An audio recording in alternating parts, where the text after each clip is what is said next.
Buenas tardes con todos. El día de hoy vamos a hablar un poco sobre la cláusula de fuerza mayor en este webinar sobre derecho de contratos. El contenido de esta presentación está estructurada de la siguiente manera. Primero, eh, una mención a una de las últimas resoluciones en el Perú sobre fuerza mayor, que es lo nuevo que tenemos en el derecho peruano, un nuevo pronunciamiento de la Superintendencia Nacional de Salud. Vamos a tocar un poco de cómo está regulada la fuerza mayor en el Perú, en el Código Civil, por qué es importante pactar una cláusula de fuerza mayor. Vamos a hacer unos contrastes entre presupuestos, efectos, para que cuando lleguemos a la parte final de la exposición quede claro por cómo se estructura una cláusula de fuerza mayor y por qué es importante tener una buena cláusula de fuerza mayor en nuestros contratos, sobre todo en estas épocas de pandemia. Entonces, la primera parte es lo nuevo en el Perú. Recientemente, en diciembre del 2020, mediante sala plena de la Superintendencia Nacional de Salud, se emitió un precedente vinculante en sede administrativa sobre el caso fortuito y la fuerza mayor como eximentes de responsabilidad por infracciones administrativas. Y la intención siempre de un precedente vinculante es tratar de generar cierta uniformidad en el derecho, pero sin embargo el tema del caso fortuito, la fuerza mayor, es uno de los temas que en el derecho civil siempre está en constante debate, y realmente lo resuelto por esta superintendencia no es que haya puesto fin las discusiones al respecto, al contrario, lo que ha hecho es tomar postura sobre algunas semejanzas, diferencias, lo cual en realidad ha generado mayor discusión al respecto, y desde al menos de diciembre hasta la fecha se han pronunciado diferentes comentaristas al respecto, porque nunca se ponen de acuerdo.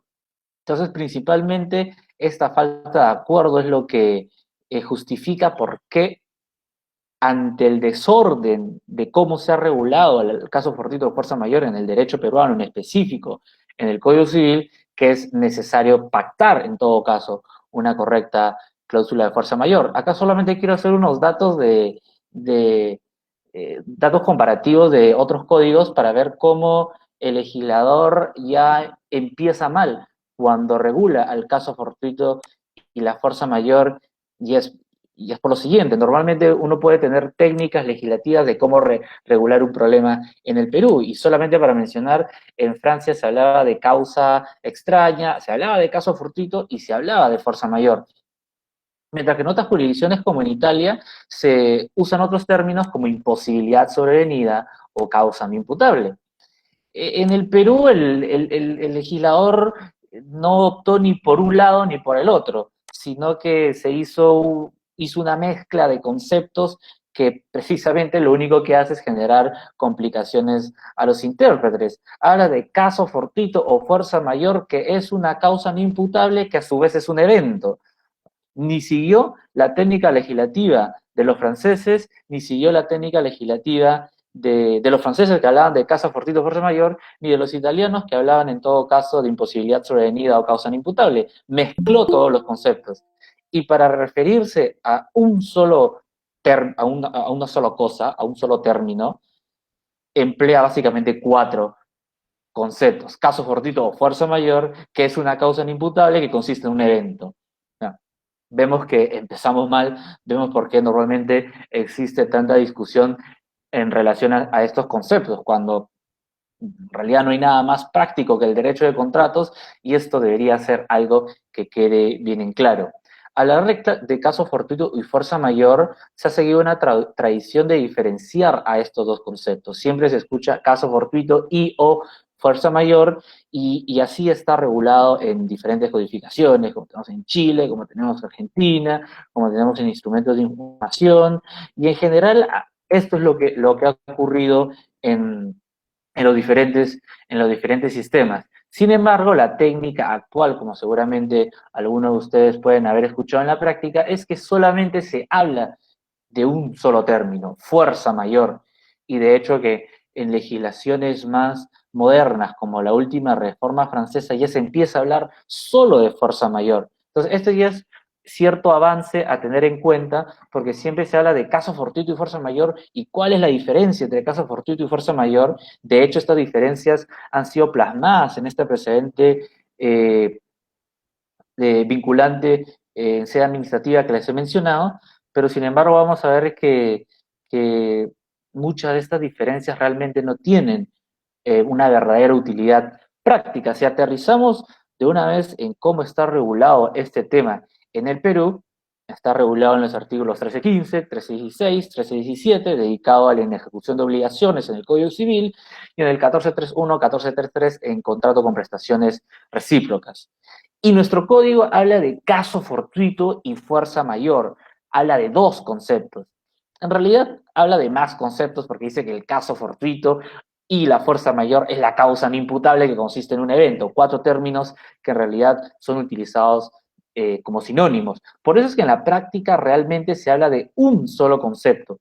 Porque si bien el código habla de caso fortuito y fuerza mayor, que son dos conceptos, en realidad los utiliza de manera similar, para que sean usados de manera indistinta, como sinónimos. Y por eso es que en la práctica es muy usual que se use un solo término, usualmente fuerza mayor.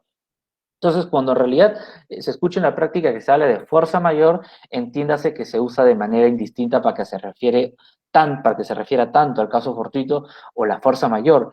¿Qué es lo más importante que tenemos que tener en cuenta en relación a ello? Que se trata de una relación de causa-efecto.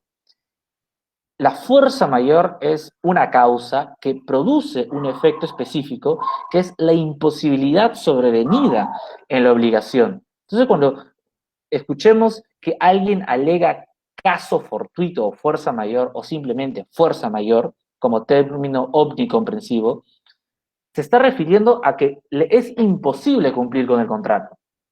Entonces, también existe ahí cierta, no realmente una sinonimia entre fuerza mayor e imposibilidad, porque es una relación de causa y efecto, pero cuando uno ya habla de la causa, que es la fuerza mayor, sabe que se refiere a un efecto específico, que es la imposibilidad sobrevenida de la prestación o de la obligación. Otro aspecto importante es que esta causa no puede ser cualquier causa. Legalmente tiene que cumplir con tres requisitos: que sea extraordinario, imprevisible e irresistible. Entonces, básicamente, el código tiene una regulación general que de manera más resumida y simple señala que que una fuerza mayor produce una imposibilidad sobrevenida en la prestación. ¿Cuál es el efecto, la consecuencia a su vez de que el contrato devenga imposible? Es que la parte afectada se libera de cumplir con el contrato precisamente porque le es imposible, pero además, como esto ocurre sin su culpa, se libera de tener que pagar daños a la contraparte. Esa es la lógica. Pero sin embargo, si bien esto puede sonar claro a efectos teóricos, su aplicación práctica puede ser un poco más complicada, porque fíjese que yo para poder alegar una fuerza mayor y que esto opere como un eximente de responsabilidad, tengo que probar que el evento que alego es extraordinario, imprevisible e irresistible. Y el tema es que debo interpretar qué cosa es extraordinario, qué cosa es imprevisible y qué cosa es irresistible. Si es que yo solamente digo que la fuerza mayor tiene que ser extraordinario, puedo entrar a discutir a qué se refiere con extraordinario, como puedo entrar a discutir a qué se refiere con imprevisible y a qué se refiere con irresistible. Y no solamente eso, sino que también se entra a discutir si en un caso en concreto realmente la ley exige que se presenten estos tres requisitos, o tal vez en un caso en concreto basta que se cumple uno o dos y no necesariamente los tres. Entonces, todas estas complicaciones, interpretaciones que pueden surgir, se pueden resolver claramente con un pacto expreso más sofisticado que lo que simplemente señala la ley. Y claramente uno normalmente cuando piensa en un caso, en una fuerza mayor que produce imposibilidad, normalmente piensa en una fuerza mayor definitiva. Sin embargo, también pueden darse supuestos de fuerza mayor con efectos temporales, porque la obligación de bien imposible por cierto tiempo, no de manera definitiva, como también puede ser parcial, se afecta en parte la prestación y no en todo.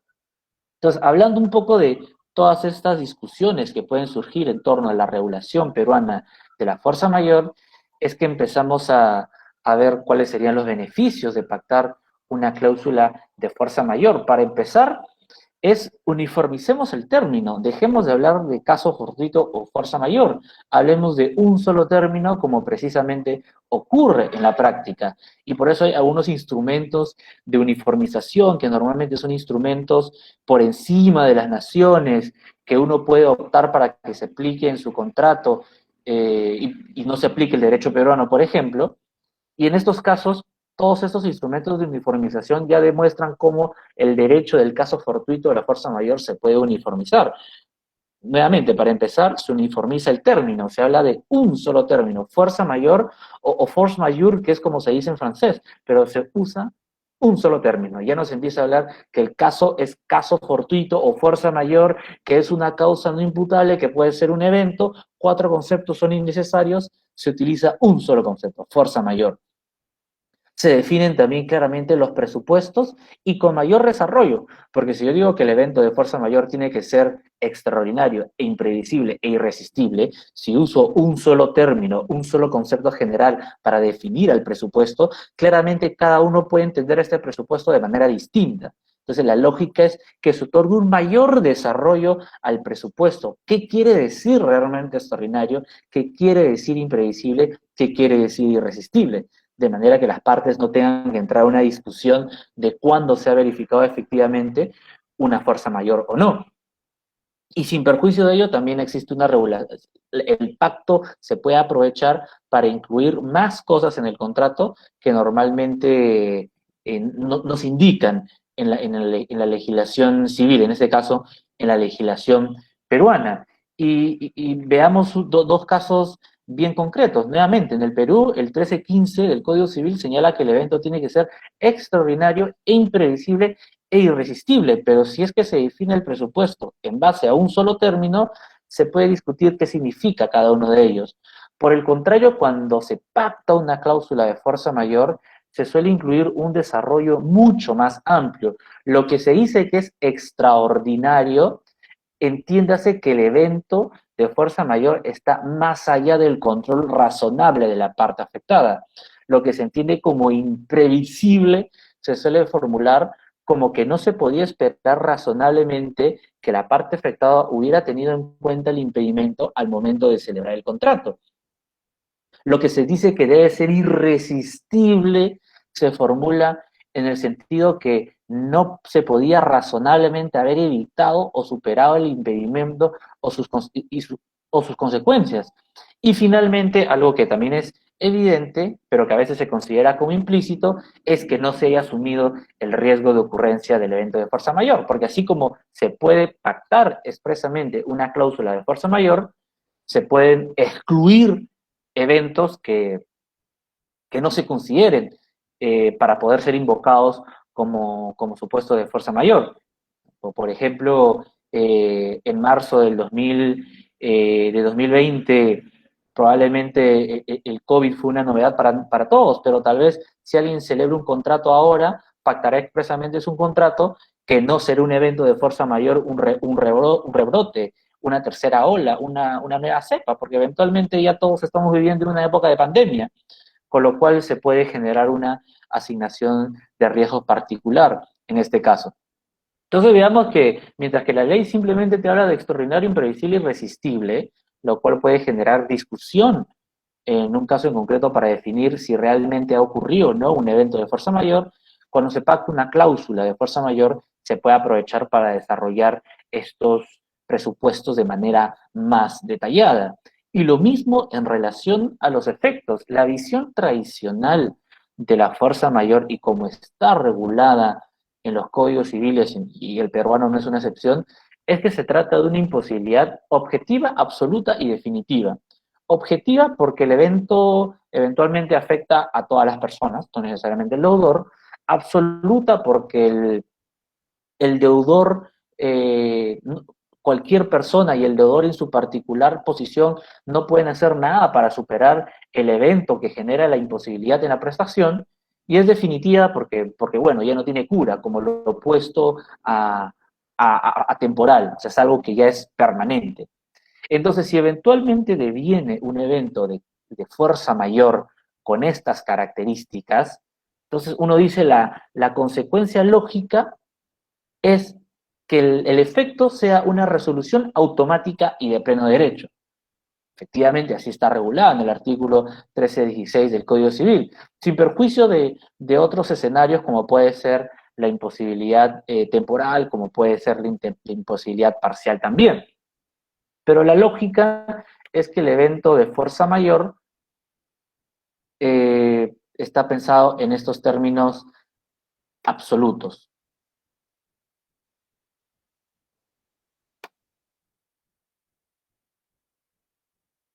De igual manera, el artículo 14.3.1 y el 14.3.3 lo regula de esa manera. Entonces, esta visión tradicional en una fuerza mayor definitiva y en donde la resolución es automática y de pleno derecho. O sea, no solamente el remedio es que se extingue el contrato, sino que se extingue de pleno derecho, con lo cual quiere decir que las partes no tienen que ejercer algún remedio, se resuelve solo.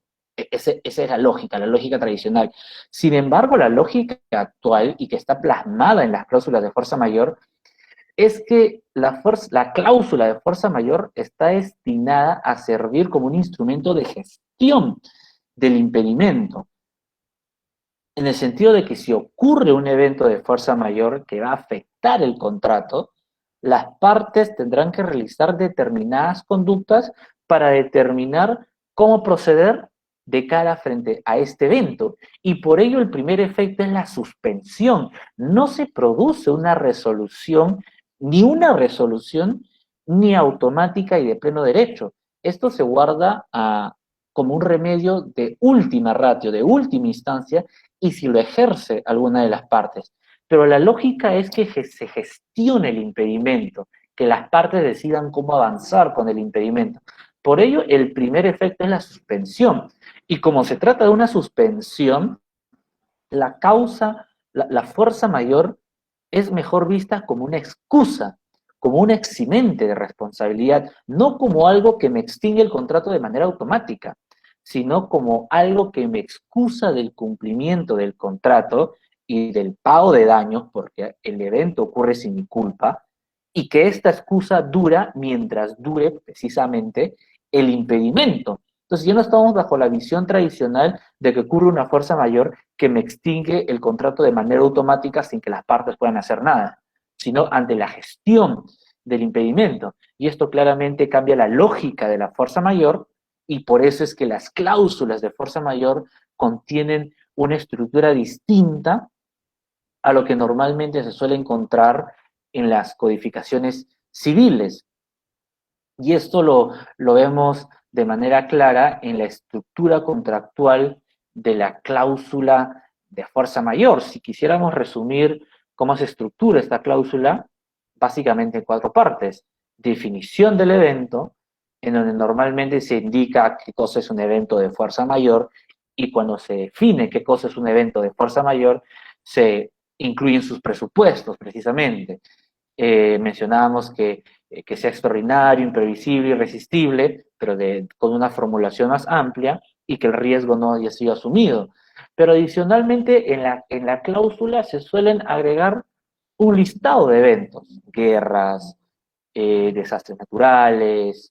Por ejemplo, si estamos en el Perú, se puede agregar expresamente el fenómeno del Niño. Si vivimos en una zona sísmica, se pueden agregar expresamente terremotos, ya acontecimientos que las partes conocen, y sin perjuicio que ya puedan prever, que sepan que si ocurre, igual les impedirá cumplir. Esto es importante, porque en principio si yo ya incluyo un evento en mi cláusula de fuerza mayor, entiéndase que ya no es imprevisible realmente, pero sin embargo sí sería irresistible en el sentido que si ocurre, igual me va a impedir cumplir. Nosotros, viviendo en una zona sísmica, sabemos que eventualmente va a ocurrir un terremoto y no por ello un constructor podrá alegar un terremoto para justificarse de que la obra se cayó, sino que ya los edificios en Lima están hechos para que puedan soportar sismos y terremotos, precisamente. un ejemplo concreto de que una cláusula de fuerza mayor, eventualmente yo puedo o incluir un terremoto o excluirlo de manera expresa. Esa posibilidad ya se permite actualmente. De la misma manera, en contexto de pandemia, en las cláusulas de fuerza mayor, antes se ponía plagas, se ponía epidemias, no se ponía pandemia expresamente. Ahora claramente el contexto es distinto. En las cláusulas de fuerza mayor uno puede incluir expresamente dentro del listado de eventos a una pandemia o puede decidir expresamente no poderla o incluso excluirla de manera expresa. Eso dependerá de las partes. Pero se tiene esta oportunidad cuando se cuenta con una cláusula de fuerza mayor, de poder definir los presupuestos y de incluir un listado de eventos específicos que ya se presumen como eventos de fuerza mayor. Adicionalmente, como una segunda parte, se definen las obligaciones de las partes que tendrán durante el evento. También se puede aprovechar para definir cuáles van a ser los efectos de este evento. No todos los efectos se limitan a una resolución automática y de pleno derecho del contrato. Podríamos estar ante el supuesto de suspensión. Si se suspende el contrato, lo lógico es que se amplíen los plazos. Podría ser que tal vez no, pero entonces las partes lo pueden definir en el contrato, pero en principio, si el contrato se suspende por 3 meses y luego se puede reanudar, lo lógico es que existe una prórroga automática de 3 meses, salvo que las partes pacten que esto no debe ser así. Pero precisamente esto se puede discutir de fuerza mayor. Expresamente se puede pactar también la resolución y en qué supuesto se puede ejercer, como también las partes pueden definir un plazo del contrato, precisamente en el contexto de la gestión del impedimento. Y algo también muy importante es que las partes pueden decidir si interviene o no un tercero para definir un evento de fuerza mayor. Seguramente si estamos hablando de un caso como un terremoto, no necesitemos de un tercero que intervenga, pero si estamos frente a una industria más sofisticada, minería, hidrocarburos, petróleo, gas, puede ser que tal vez las partes no se pongan de acuerdo en cuál es el alcance del evento de fuerza mayor. Y ante ello se puede acudir ante un experto en la industria que pueda concluir si en el caso en concreto hay o no fuerza mayor y cuál debe ser su extensión, como también las partes pueden definir simplemente que se acuda directamente a un juez o un árbitro. Esto también se puede definir en la cláusula de fuerza mayor. Entonces, sin perjuicio que esta sea la estructura de una cláusula, veamos un poco más a detalle aspectos importantes que se pueden encontrar en una cláusula de fuerza mayor. Ya mencioné lo de los presupuestos. Las partes pueden definir sus presupuestos. ¿Por qué puede ser importante que las partes lo hagan? Porque la ley solamente te dice que tiene que ser el evento extraordinario, imprevisible y irresistible. Las partes podrían pactar un estándar distinto, podrían agregar la razonabilidad, podrían definir umbrales distintos, podrían poner términos cuantitativos como cualitativos, según como lo necesiten su contrato, y de esta manera adecuar su contrato a una mejor cláusula de fuerza mayor, si es que lo que dice la ley no les conviene. Nuevamente, el listado de eventos también puede ser muy importante, si bien ya existen unos eventos que ya están estandarizados y que probablemente se encuentren en todo tipo de cláusulas de fuerza mayor, como las guerras, actualmente pandemia, desastres naturales. Puede ser muy interesante que las partes incluyan algunos eventos específicos, desde el atentado de las Torres Gemelas, los actos terroristas también son del tipo de eventos que siempre se incluyen de manera expresa en el listado de eventos de fuerza mayor, de manera que si ocurre, por ejemplo, un acto terrorista, ya no entramos a discutir si esto es realmente o no fuerza mayor en nuestro contrato, si es que previamente ya fue incluido en nuestra cláusula de fuerza mayor. Algo muy importante que no lo dice la ley y que se puede aprovechar cuando se pacta una cláusula de fuerza mayor es definir plazos. porque el Código Civil simplemente te dice si ocurre una fuerza mayor, el contrato se extingue. Y si en todo caso es temporal, los efectos duran mientras perdure el evento. Y si el impedimento afecta con imposibilidad parcial, entonces que se reduzca la contraprestación, ¿no? Y si esto no es posible, se resuelve el contrato. Pero no me dice más respecto a cómo tengo que gestionar el impedimento.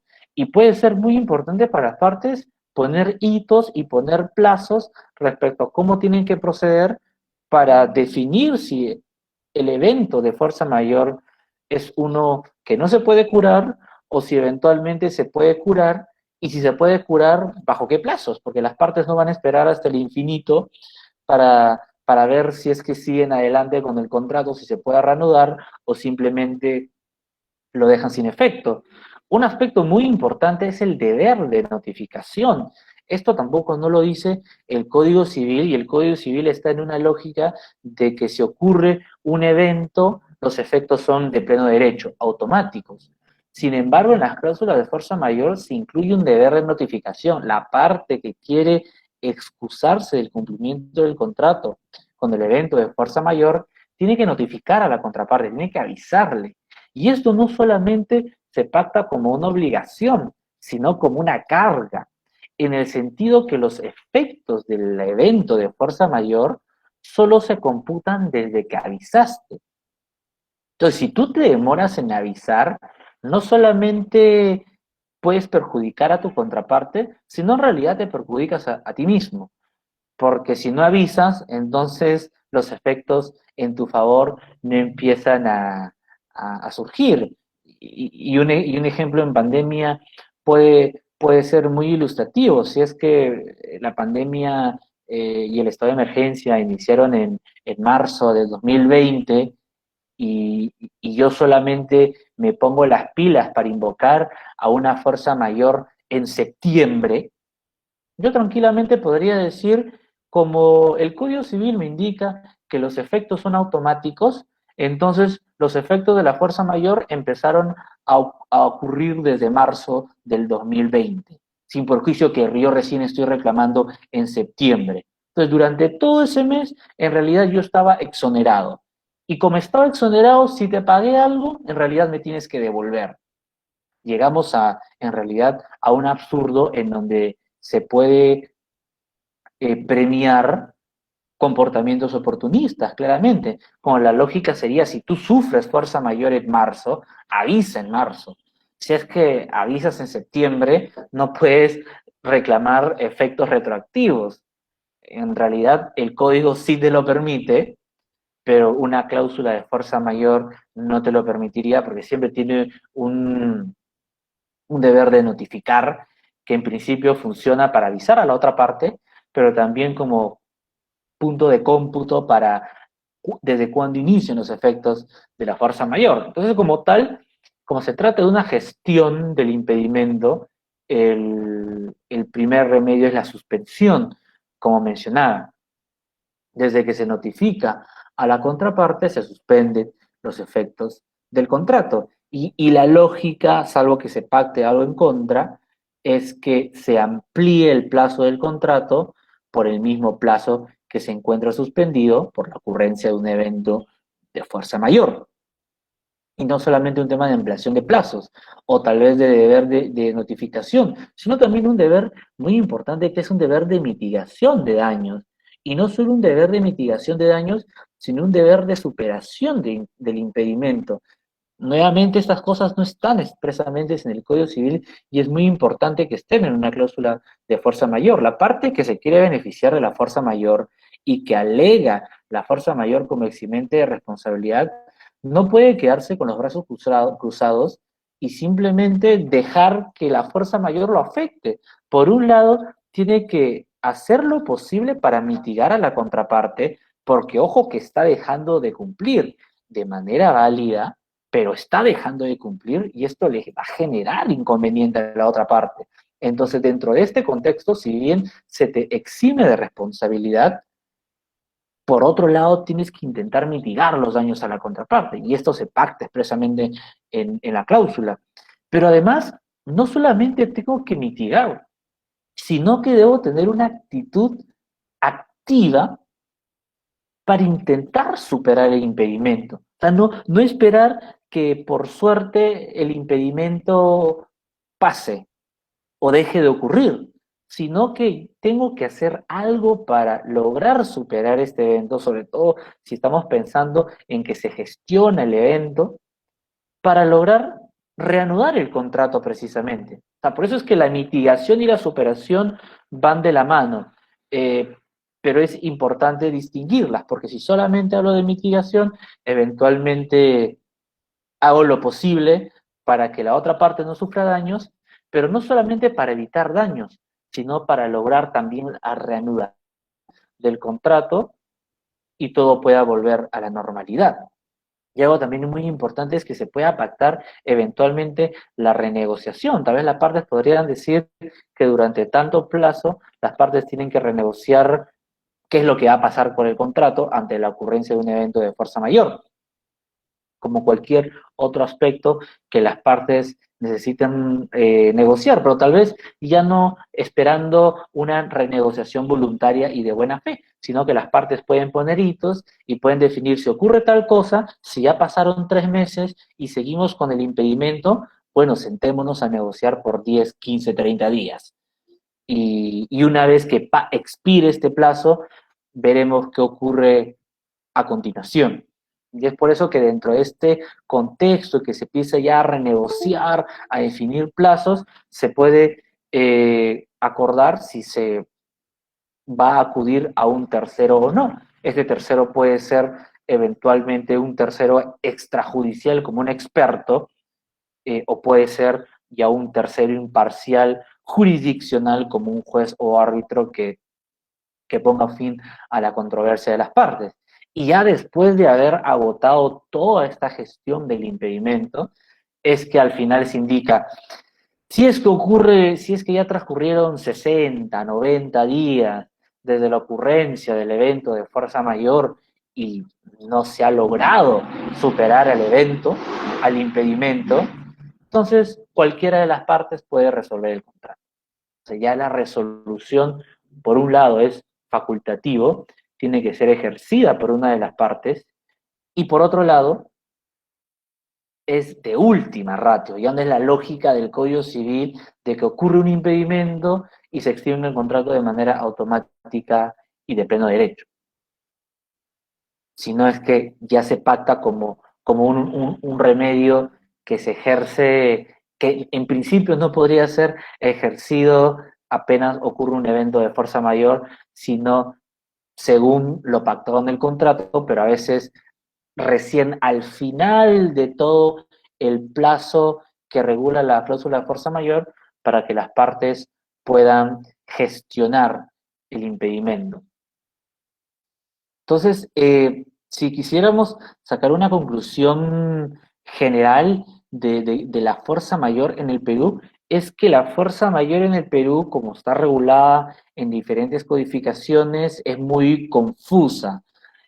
Se habla de fuerza mayor como sinónimo de caso fortuito, como sinónimo de causa no imputable, como sinónimo de evento, y al final se usan 4 términos para referirse a la misma cosa. Y se tiene una visión tradicional como, como si la única opción que tuvieran las partes sea la extinción del contrato. Y, y esa es toda la historia que te cuenta el Código Civil y existen todavía muchas interrogantes, como qué hago con el deber de notificación, qué hago con la mitigación de daños, qué hago con la superación del evento. Tal vez me conviene incluir un listado específicos de eventos en mi cláusula de fuerza mayor. Tal vez los presupuestos del Código Civil imponen un estándar muy rígido, muy alto para poder invocar a la fuerza mayor y mejor es pactar expresamente presupuestos más flexibles. Tal vez quiero dejar bien en claro que si ocurre una fuerza mayor, me tienen que notificar y tiene que ejercerse primero la suspensión del contrato y por determinados plazos, y luego tiene que haber una ampliación a su vez del contrato por el mismo plazo que se ha visto afectado por el evento de fuerza mayor. Existen un montón de cosas realmente que el derecho que se encuentra en el Código Civil no regula de manera expresa y por eso es que realmente se urge que en los contratos se pacten cláusulas expresas de fuerza mayor y que estas cláusulas puedan tener, entre otras cosas, tener en cuenta todas estas complicaciones y diversas interpretaciones que se tienen en virtud a la ley peruana. Claramente se pueden evitar si en vez de someternos o recaer o depender de lo que dice la ley, pactamos mejor expresamente cláusulas de fuerza mayor. Eso sería todo. Muchas gracias.